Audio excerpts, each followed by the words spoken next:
The oil spill disaster in Trinidad and Tobago is being closely monitored by St. Lucia's maritime officials.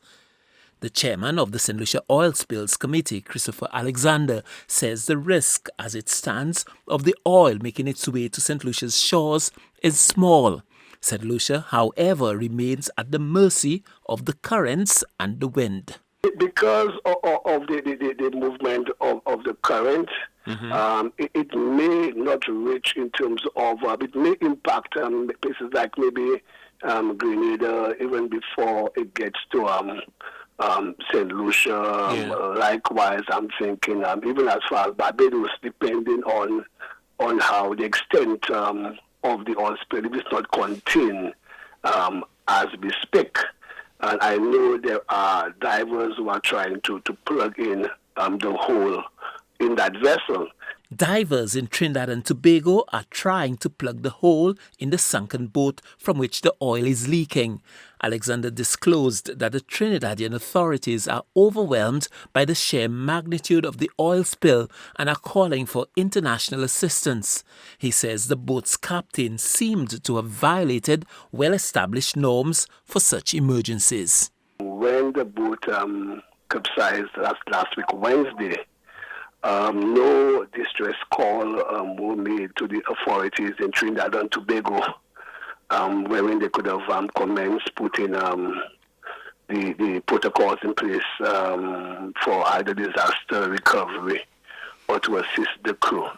So that is the end product of, in terms of persons not following international protocols as far as incidents reporting is concerned. Yes. And we are now seeing how that can be impactful on the island of Trinidad and Tobago. Likewise, it can also put into St. Lucia.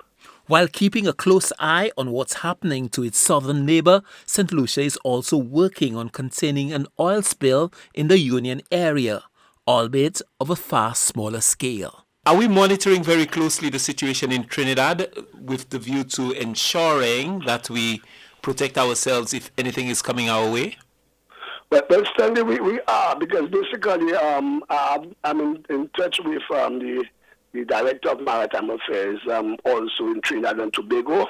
Okay. Who would have a responsibility in terms of to alert shipping. So if in case shipping is affected, because we would not want a vessel to transit through oil, so they would alert us in terms of the currents and if there are any potential impact to St. Lucia. So once that information has been sourced, then I will liaise with my NEMO director so that she can do a further briefing on the matter. And since I'm on your call right now, I also just want to report that we have a ongoing spill at the Union River behind a certain business establishment. Okay. And a pipe ruptured, and oil is now emanating in that area. Though the likelihood of St. Lucia suffering a direct impact of the oil spill in Trinidad and Tobago is rated as low, with scores of ships traversing St. Lucia's waters, what is happening in Trinidad and Tobago is at least a wake-up call for St. Lucia's oil spill authorities. Stanley Lucian for the HTS News Force.